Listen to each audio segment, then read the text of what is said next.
Hola amigos, bienvenidos a una emisión más de su programa En Derecho, donde ponemos a tu alcance los conocimientos jurídicos elementales.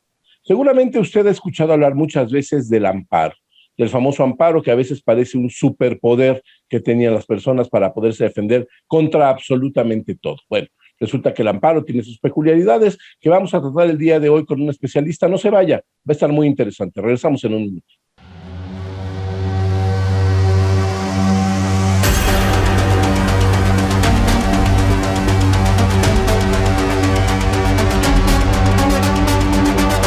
En Derecho, con Carlos González Robles.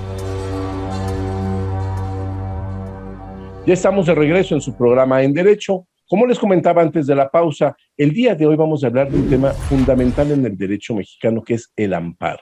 El amparo, aunque usted no lo crea, es un invento mexicano que le hemos aportado al mundo y que además ha tenido una gran utilidad, sin también dejar de mencionar que ha tenido también en ocasiones una gran perversión. Para hablar de este tema, el día de hoy nos acompaña el licenciado Jorge Villanueva, quien es abogado egresado del Tecnológico de Monterrey y que tiene una vasta experiencia en el sentido del litigio y también del amparo. Jorge, buenos días, bienvenido a este programa. Gracias, Carlos. Un saludo para ti y para tu auditorio. Jorge, a ver, se habla del amparo y muchas veces lo vemos incluso en los programas de televisión, con algunos comunicadores que no entienden nada de nada sobre cómo funciona el amparo. Parecería ser que el amparo es un superpoder que tenemos los ciudadanos. ¿Contra qué nos protege un amparo? Esa es la primera pregunta que yo creo que debemos de saber, porque hay muchas veces que no sé si te ha pasado, a mí sí en la consulta privada, que llega alguien para pedirte un amparo en contra de un vecino revoltoso o alguna cosa así. ¿Cómo funciona y qué es este juicio de amparo, mi querido Jorge? Claro que sí, Carlos. Un juicio de amparo es un mecanismo que nos permite proteger derechos humanos. Y para esto, bueno, es necesario saber qué son los derechos humanos y quién puede violentarlos en dado momento y qué violaciones serían las relevantes para el juicio de amparo. Un derecho humano siempre lo vamos a encontrar directamente relacionado con la dignidad de la persona. Todo aquello que nos permita tener una vida digna como seres humanos es susceptible de ser tutelado como un derecho humano y de ser incluido en textos fundamentales, las constituciones políticas, por ejemplo, como un derecho humano. Cuando estos derechos son vulnerados por una persona y esta persona está en funciones del Estado, recordemos que el Estado tiene tres funciones: la función judicial, la función administrativa, la función legislativa. Cuando es una de estas personas en ejercicio de una de estas funciones quien viola derechos humanos, bueno, entonces estaremos en algo que puede ser materia de un juicio de amparo, ¿de acuerdo?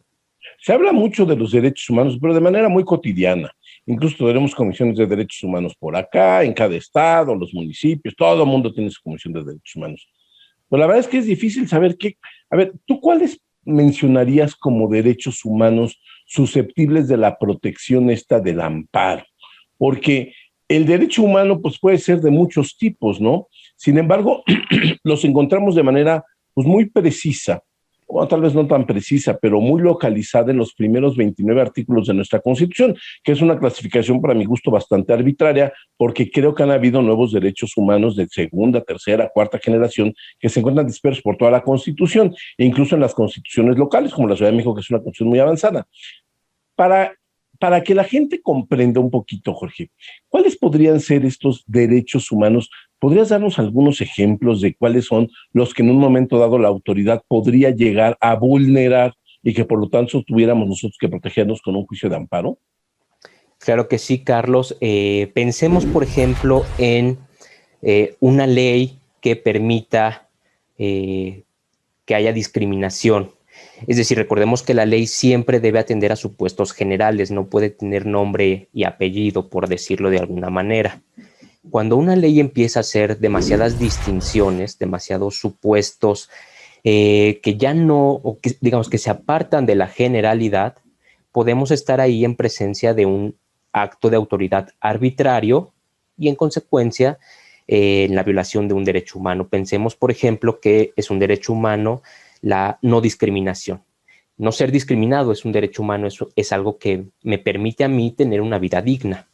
En consecuencia, es susceptible de ser tutelado por el juicio de amparo.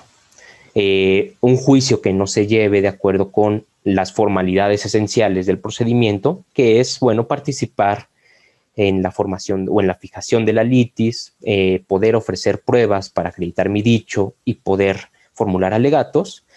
Cuando no se cumplen estos supuestos o bien la sentencia parece que el juez vio un juicio distinto al que en el que estuvieron las partes, también es susceptible de juicio de amparo. ¿Por qué? Por ser un derecho humano que está tutelado en la Constitución. A ver, mira, sí. Hay una gran clasificación de derechos humanos que, bueno, es aceptada por algunos, que en realidad dicen que son todos aquellos derechos que engloban la protección a la vida, a la libertad, a la seguridad, a la propiedad y a la igualdad. Y que todos estos se encuentran contenidos de alguna manera en esos 29 artículos. ¿Tú qué les dirías a los que llevan a cabo esa clasificación? ¿Estás de acuerdo o no estás de acuerdo? Porque digo, pues una parte también de la igualdad es, por ejemplo, lo que dice el artículo 4, el hombre y la mujer son iguales ante la ley. ¿Es un derecho humano? ¿Consideras que esta clasificación es correcta? Yo considero que no es correcta, Carlos, porque los derechos humanos nunca son estáticos, siempre son progresivos. Hay unos muy claros, por ejemplo, el derecho a la vida o el derecho a no ser esclavizado, pero hay muchos de avanzada. Pensemos ya, por ejemplo, en el derecho a tener acceso a la red de Internet, que no es un derecho históricamente que pueda ser considerado como humano, no es algo con lo que naces, pero sí es algo que te permite tener una vida digna. Entonces, esta clasificación de los 29 primeros artículos queda ya muy rebasada en nuestros días. Ok, pero es muy interesante lo que estás diciendo, porque conforme se van creando o se van reconociendo más bien estos nuevos derechos humanos de avanzada, de segunda, tercera, cuarta generación, como los que hay hasta ahora, también es interesante que también van a ser protegidos en caso de incumplimiento por parte del Estado por el proceso del amparo, de lo que vamos a platicar en el próximo segmento. Dinos muy brevemente, Jorge, finalmente, ¿contra quién se interpone el amparo cuando nosotros estamos en esta situación? Siempre hablamos de una autoridad responsable y del Poder Judicial de la Federación, quien es el llamado a resolver o determinar si hay violaciones o no a derechos humanos en México.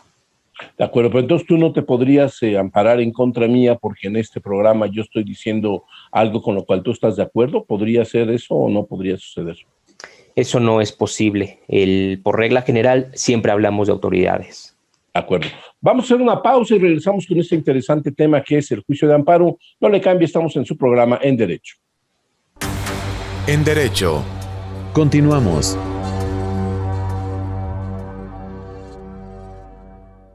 ¿Conoces una plataforma de capacitación?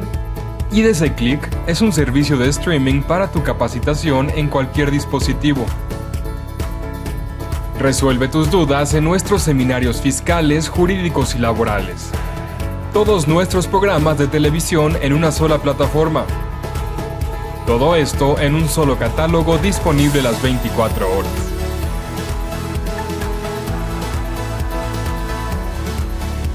Únete a la familia IDC con la mejor plataforma para una capacitación completa. IDC Click, tu mejor opción.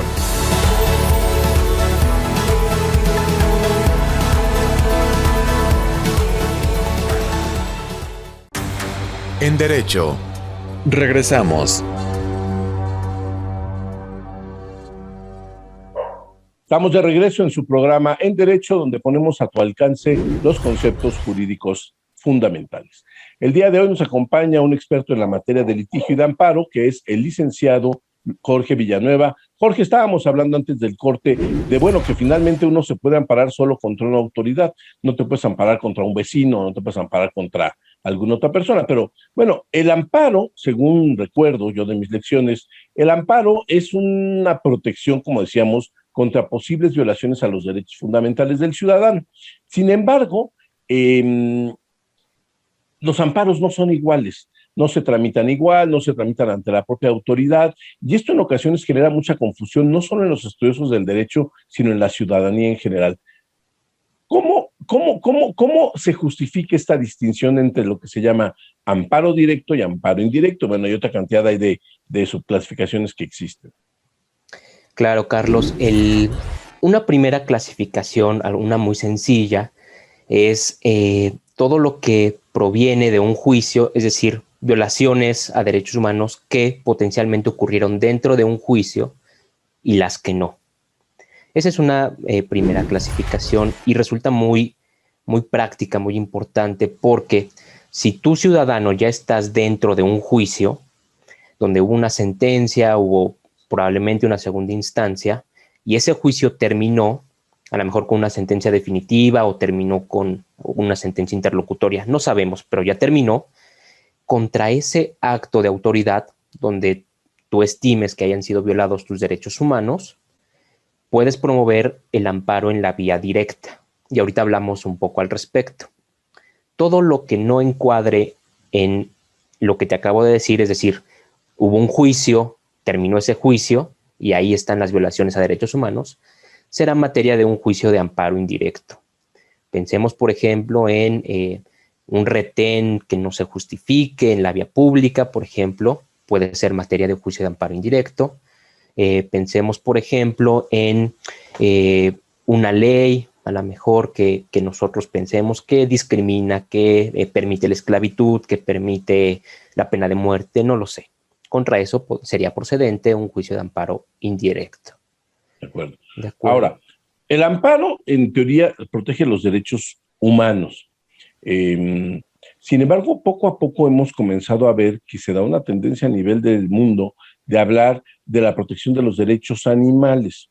Tú recordarás que hubo hace unos 3, 4 años en México el otorgamiento de un amparo a un perrito que se llama Capitán, que unos niños andaban molestando, que fueron a pegarle con un palo al perrito y el perrito los mordió y ya le iban a sacrificar. Entonces hay unos animalistas, lo que hicieron fue que le dieron tramitaron un amparo para el perrito y se lo otorgaron. Obviamente el contexto no fue darle un amparo a un perro, sino fue darle un amparo a las personas que lo promovieron en la defensa de un medio ambiente un poco más justo. ¿Cómo ves tú la evolución del amparo en este sentido? Porque además el amparo no solamente trata de la defensa de los derechos humanos, sino también de la construcción de nuevas disposiciones que, bueno, nosotros que somos abogados lo vemos que se ven en las jurisprudencias o en los llamados precedentes que le van a empezar a llamar a partir de ahora, en los cuales podemos ver que estas resoluciones que han tenido los juicios federales tienen algún impacto. Ahora, creo que a la gente no le queda muy claro cuál es el efecto o el funcionamiento del juicio de amparo. Entonces, esta va en 2 preguntas. 1, ¿cómo ves tú la evolución del amparo en el futuro? Y 2, ¿qué implica propiamente el procedimiento del amparo? ¿Cómo se compone? Claro que sí, Carlos. Tu primera pregunta, a mí me parece muy, muy importante, muy interesante esta evolución, porque incluso me parece que le hace justicia a la historia del amparo que fue creado aquí en México. La importancia, en mi opinión, del amparo con respecto a otros mecanismos para defender la Constitución y para defender derechos humanos es que precisamente es un instrumento que se le da al ciudadano. Es el ciudadano quien puede hacerlo valer frente al poderoso, frente al Estado, digámoslo así, ¿de acuerdo? En ese sentido, es parte importante de la construcción social que vamos teniendo como personas y como personas que coexisten o que cohabitan con otros seres humanos. En ese sentido, me parece bien esta evolución. A veces se distorsiona un poco en el lenguaje, como esto de que se le otorgue el amparo a un perrito. No es correcto decirlo así. Lo correcto es que para un medio ambiente mucho más justo, como tú bien lo dijiste, bueno, es importante cuidar a otros seres vivos. Y en cuanto a tu segunda pregunta, Carlos, el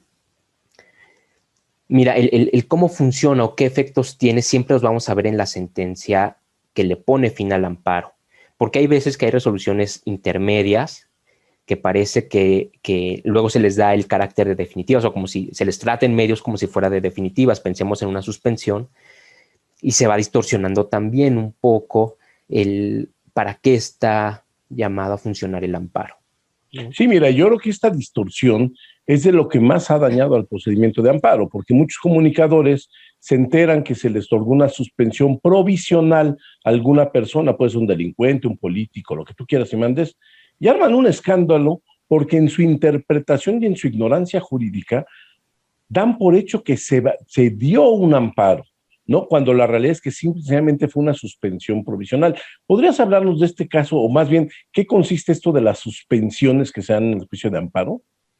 Claro, la suspensión no es otra cosa más que, para decirlo simple y llanamente, todos tranquilos. Vamos a tomarnos un respiro y vamos a dejar las cosas como están hasta en tanto se resuelva o haya una decisión final por parte del juzgado o el juez de amparo o el tribunal de amparo, ¿de acuerdo? Porque en ocasiones de continuar las cosas, si no se mantienen en el estado en el que se encuentran, probablemente ya no haya materia del juicio de amparo, o sea, muy tarde ya no se puedan reparar las violaciones a derechos humanos, ¿de acuerdo? Esto es particularmente importante en la materia penal, por ejemplo. Ahora, esta suspensión que se otorga viene de dos tipos, la provisional y la definitiva. ¿Cuál es la diferencia entre estas dos suspensiones que se otorgan en el amparo? Para que la gente lo comprenda mejor. Mira, Carlos, la temporalidad.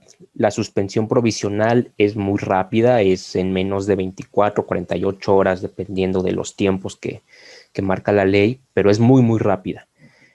Avísenle a todos que todo tiene que estar como está ahorita, como paren todo. Y la suspensión definitiva, bueno, se toman unos días para determinar si esto continúa o no. Continúa durante todo el procedimiento del juicio de amparo, ¿es correcto? Es correcto.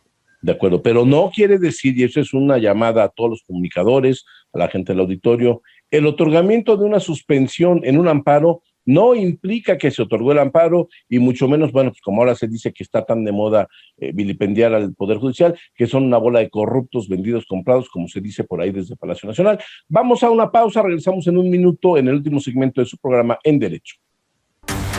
En Derecho. Continuamos.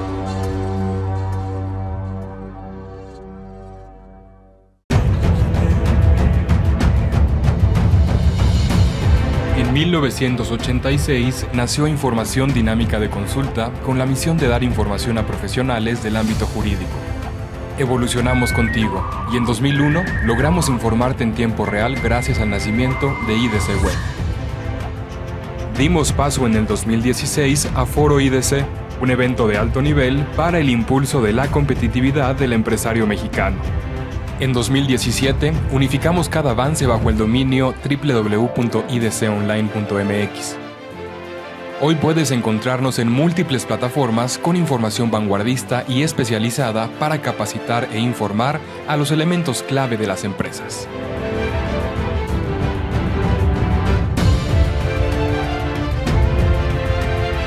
A 35 años de nuestro nacimiento, ha sido un honor acompañar tu labor de llevar a México al futuro.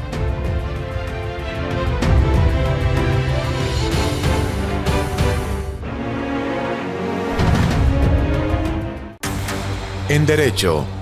Regresamos. Estamos de regreso después de una breve pausa aquí en su programa En Derecho, donde ponemos a tu alcance los conceptos jurídicos elementales.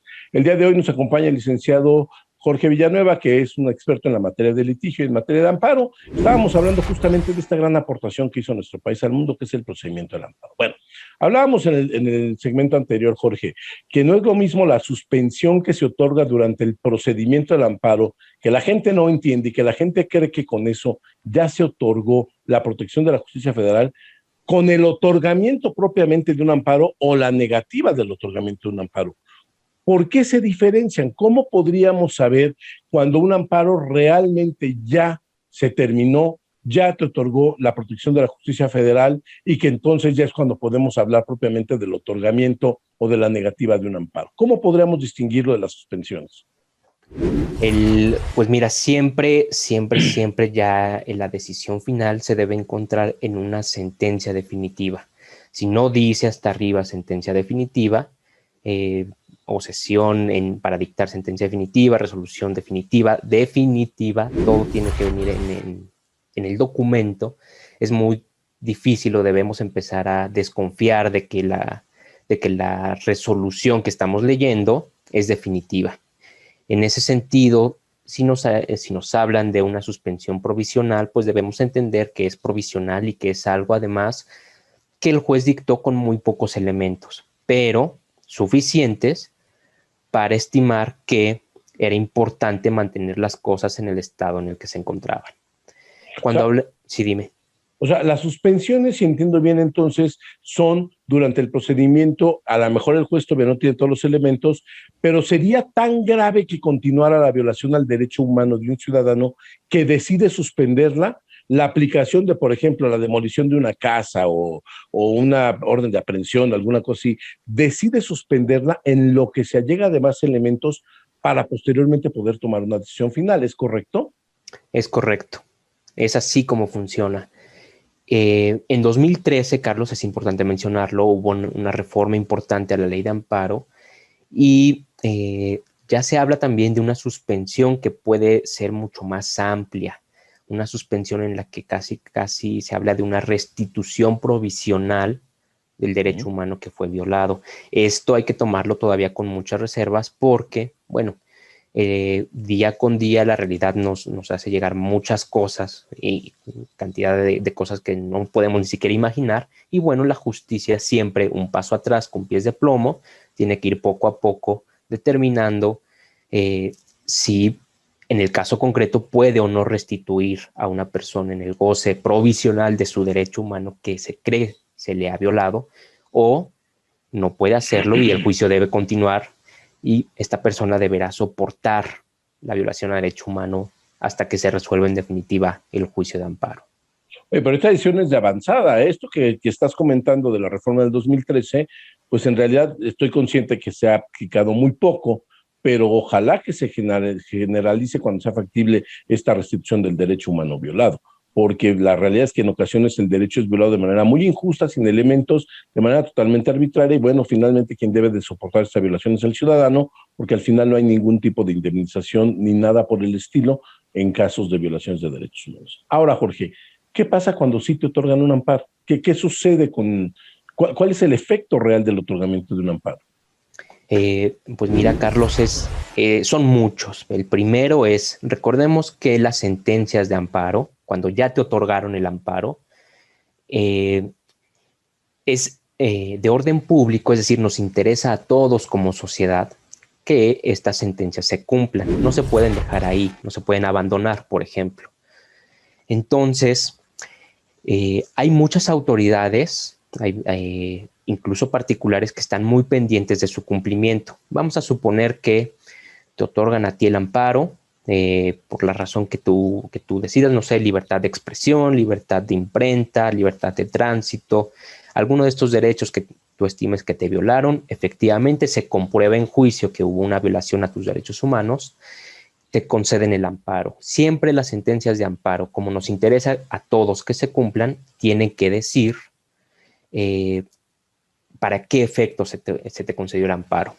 A lo mejor se te concede el amparo para que te devuelvan, no sé, tu licencia de conducir, por ejemplo, que te fue arrebatada de manera arbitraria, no lo sé, pueden ser muchas cosas, ¿no?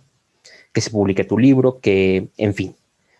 Y después viene una ejecución de esa resolución o de esa sentencia. Y esta sentencia, bueno, en principio tiene que cumplirla la autoridad que violó el derecho humano. Si, por ejemplo, fue la Secretaría de Seguridad Ciudadana quien violó tu libertad de tránsito, serán ellos quienes tendrán que reparar esta violación o pedirle a todos los involucrados que participen de esta reparación. ¿Qué pasa cuando no se cumple con una sentencia de amparo? Bueno, la ley prevé supuestos muy graves que pueden llegar hasta la destitución del funcionario público que se niega a cumplir una sentencia de amparo. Es decir, el juicio de amparo es muy severo, no va a permitir que en el Estado haya funcionarios que violen derechos humanos, ¿no? Pues mira, yo creo que hubo un violador de una sentencia de amparo que ahora despacha en Palacio Nacional, que yo creo que sería importante que la gente viera lo que pasó en ese procedimiento en el año 2005, que acabó con el famoso desafuero del hoy presidente de la República, y todo fue porque se negó a acatar una sentencia de amparo. Yo creo que desde ahí debimos de haber pensado que su propensión a no respetar el derecho del todo o a hacer una interpretación a modo, ya venía desde entonces. Pero bueno, entonces puede llegar incluso a eso, a lo que vimos en esa ocasión, a un desafuero y en caso de que se hubiera decidido a un eventual ejercicio de alguna acción de tipo penal, civil o administrativa, ¿es correcto? Sí, es correcto, totalmente de acuerdo. Recordemos que no tiene que ser algo patológico o algo reiterado, una práctica, la violación a derechos humanos. Con que exista una, el Estado puede ser tildado de violador de derechos humanos. Sí, claro, y aquí la cuestión es que existen muchos, ahora está de moda, estaban diciendo por ahí de de unos amparos que se otorgaron en su momento para el suministro de medicamentos para los niños con cáncer, que sabemos que existe ahorita una gran escasez de medicamentos, y alguna autoridad hospitalaria de un hospital en la República no lo cumplió. Podrán verse sancionados, me imagino, en el futuro. Sí, por supuesto. Vamos, al final estas sentencias de amparo no pueden ser del todo abandonadas. Si bien es cierto, llega un momento en que se cumplen y se cierra el expediente, si vuelven estas violaciones, son antecedentes, son precedentes importantes que pueden ser traídos a colación para volver a defender el derecho humano que fue violado, ¿no? Es decir, están vivas esas sentencias siempre. Es cierto. Jorge, se nos ha acabado el tiempo, tenemos que terminar. Está muy interesante el tema, ojalá que puedas acompañarnos en otra emisión. Gracias por haber estado con nosotros el día de hoy, Jorge. Gracias, Carlos. Un saludo a ti y a todo tu auditorio.